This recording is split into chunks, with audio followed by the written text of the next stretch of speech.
Imagine you're creating an amazing cooking video, but your audience, your community are actually interested in tech and gadget videos. That's a mismatch.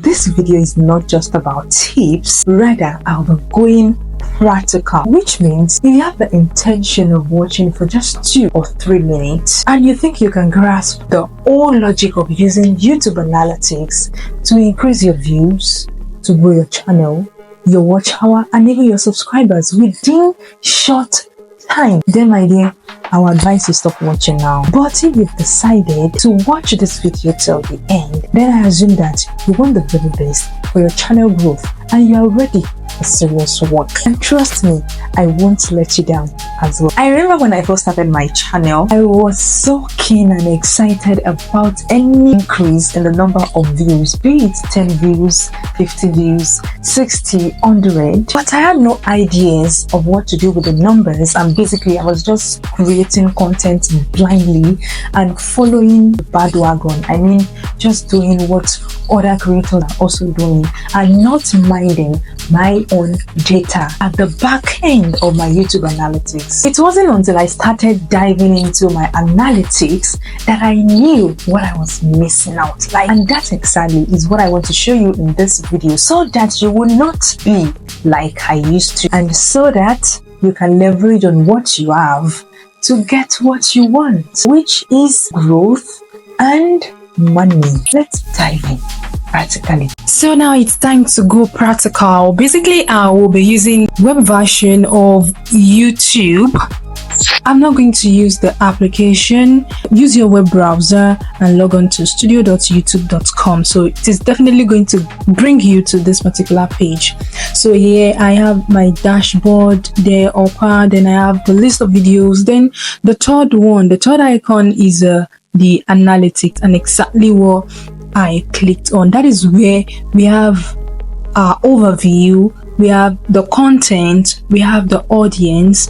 And on my own, initially before, I don't used to have inspiration, but now I have inspiration. But I think that is also one of the benefits of always checking your YouTube analytics, because if I don't always check my YouTube analytics, how will I know that the inspiration tab is now there? Because obviously before, I don't used to have the inspiration tab. What I always had before was overview, content, audience, and reach. But now we have the inspiration tab as well. So basically here, the overview comprises of everything about your channel analytics, everything about your channel analytics. But it is now you who is now going to break everything down. That is, click on see more. If you realize, okay, let me go back. If you realize I scroll down, then I clicked on see more. We are seeing the overview. Actually, we are not going to do anything much under the overview. What we are after is the content and see our audience, and also check some of the inspirations we have. All those inspirations, actually, they are like content ideas to see what YouTube are suggesting, what YouTube is actually suggesting for me based on what they feel my audience are watching elsewhere. I hope you understand. So now my content, when I click on my content will let me know that, okay, this let me click on all. So my content will let me know that these are the numbers of new viewers, these are the number of returning viewers, these are the number of subscribers that I have. Probably in the last 28 days, this particular one is giving me the last 28 days, but I can actually change it to see what I have in the last 7 days and see what we have there. Do you understand? Now, this is where the work is. This is where the work is. This is where you're going to know how your viewers, how they find you, so that you are going to know how to improve on your content.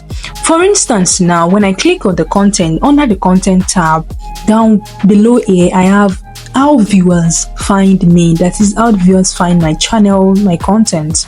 That is where we have the traffic sources. In the last 28 days, my viewers find me via suggested videos, which means that YouTube is actually suggesting my videos to people. And most of the viewer that comes to my channel, they find my video via suggestion that YouTube prefer to them. Where I'm going now will let us know who my audience are, to let you know who your audience are, to let you know where they come from, are they male or female, what other channel do they watch. I hope you are getting me. What other channel do they watch? Do you have more returning viewers or you have more new viewers? Do you understand? So all these things are essential, because by the time you know, you understand them, you'll be able to know that, okay, this is the period that my audience always come online. It will even give you an hint of, okay, this is the period I should be uploading my content. This in particular, I think this works when my viewers are on YouTube. This actually works because I think I've tested it once. Time to know when your viewers are more, to know when most of your viewers are online, to know when most of your viewers are on YouTube, so that you know when to post. Because the truth is, when my own viewers are always on YouTube, is differ from when your own viewers, most of your own viewers are on YouTube. For instance, now you take a close look at this purple chart. Is it chart? Is it on Sunday? This is how you're going to know when your viewers are mostly online. The one that the rectangle, the purple rectangle that has thick color, that the purple is very thick, that indicates that this particular time your viewers are most of your viewers are online at this time, at this period. For instance, on Sunday now, let me check. Most of my viewers are always online on Sunday, or around 1, 2, 3, 4, between 3 p.m. and 4 p.m. 3 p.m. and 4 p.m. most of my viewers are on YouTube. That is on Sunday. On Monday too, between 3 p.m. and 4 p.m. most of my viewers are on YouTube. But on Tuesday, between 2 p.m., 3 and 4, most of my viewers are on YouTube. On Wednesday too, 3 and 4, most of my viewers are on YouTube. On Thursday, 2, 3, 4, most of my viewers are on YouTube. On Friday too, 2, 3, 4, most of my viewers are on YouTube. And on Saturday, 1, 2, 3, 4 p.m. 1 p.m., 2 p.m., 3 p.m. to 4 p.m. most of my viewers are on YouTube.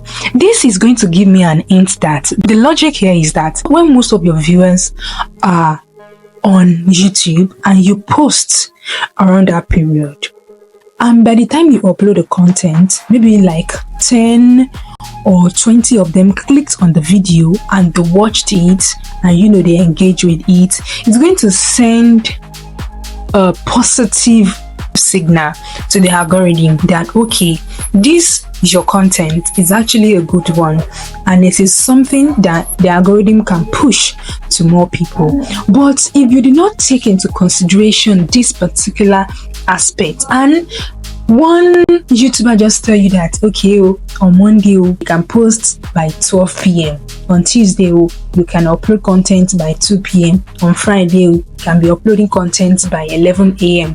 No, my dear, the time that my audience are mostly on YouTube is different from when your own audience are always on YouTube.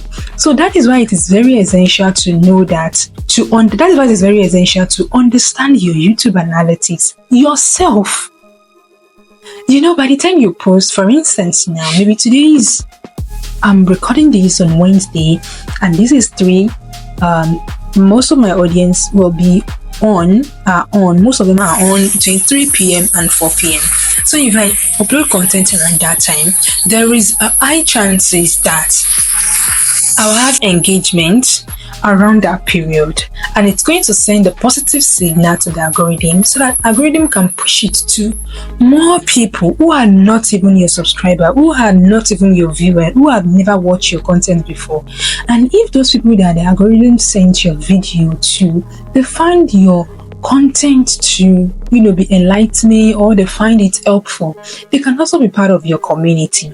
And that is one essential thing why you need to understand your YouTube analytics, your audience, because it is going to be a good inspiration for you. Do you understand? However, let me cite this: the time that your audience are mostly, or your viewer are mostly on YouTube, it doesn't affect how well the video is going to perform, because how well your video will perform also boils down to how optimized your titles are, how optimized your video descriptions are, how good looking your thumbnail is as well, and also how good or how catchy or how engaging your introduction is as well.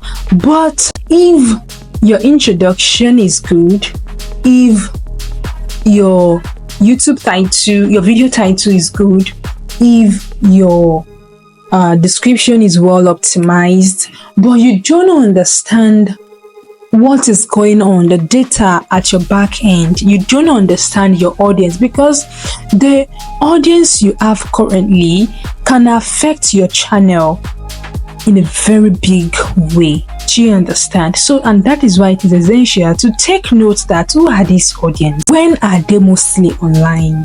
Are they males? Are they females? For instance, now this my own analytics is telling me that most of my audience are females. Like 57.9% of my audience, of my subscribers, are females, while 42.1% of them are male. So this will enable me to know that, okay, when I'm using some B-rolls or I'm using words, that means I need to use words that will align with that category of people. And also their age range is also between 18, most of them is also between 18 to 34, or let's just round it up from 18 to 44. So the language I'm going to use, the content I'm going to create should be something that aligns with those category of people. I hope you understand, and that is why it is very essential for you to know what is going on, the data that is behind your content. So now I'm going to go to inspiration. I don't know, actually, this inspiration aspect, I'm not sure whether if you are not monetized yet, I'm not sure whether you have it. But if you're not monetized yet, please check it whether you have it on your YouTube analytics and feed me back in the comment section. I want to know whether you have it. However, I have it here, that is the inspiration I just clicked on. Do you get it? So that is the inspiration now. See, it is giving me inspiration, like I should know the idea. It is kind of suggesting ideas for me. I feel based on what YouTube feels my audience, my community, my viewers are also checking, or based on what YouTube feels people are searching for, and I can make content based on all those topics, and by the time I clicked on all this idea, and I also make, because it's not just about saying the idea and just going ahead and make video on them. No, even by the time you get those idea, by the time you click on those idea, you still need to make some research, like fine, this is an idea what people were looking for, important things for YouTube channel, how to make daily short vlog, best way to promote your YouTube channel. These are topics people are looking for. But it's still now depends, it's still now boiled down to me clicking on it and make an extensive research on all those things, like the volume. How about the volume? What is the percentage of the volume search? Is it low? Is it high? Is it medium?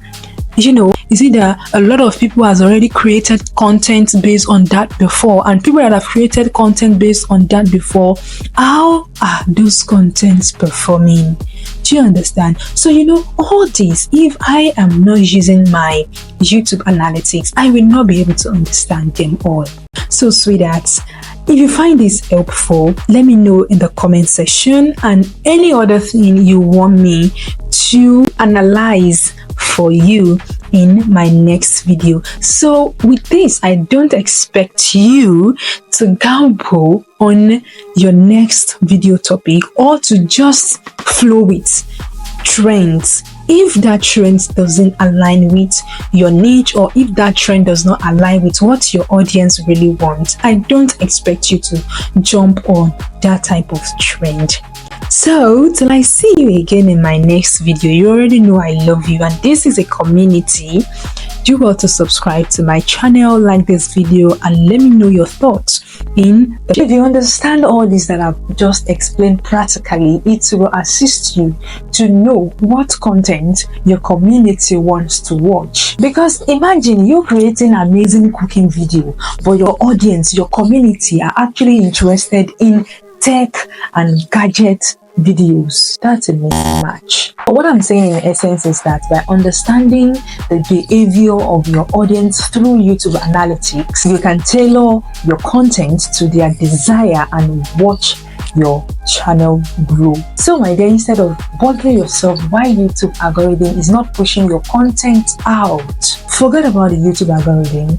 Focus on the people, think of what they want to watch, and tailor your content towards what they want to watch. And then the algorithm is going to pick it up, because now your focus is on people. By the way, if you would love to enhance your visuals with premium quality video graphics, B-rolls that will not be copyright strike, or maybe you have even been wondering where certain YouTubers are getting their B-rolls from, well, let me tell you that you can use Canva Pro to get all that beautiful quality premium B-roll graphics videos that you can actually insert into your video. I made a video on how you can get Canva Pro subscription for free.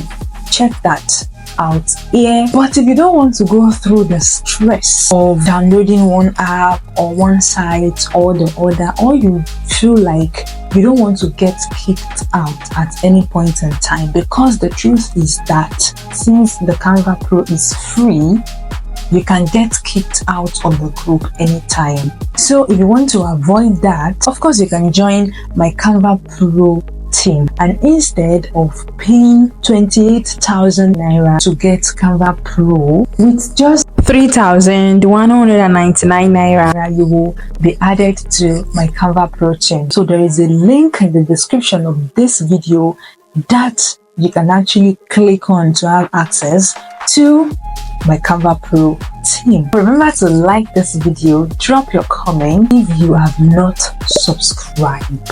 At this point, just hit the subscribe button and press the bell notification so that you will not miss my next premium content.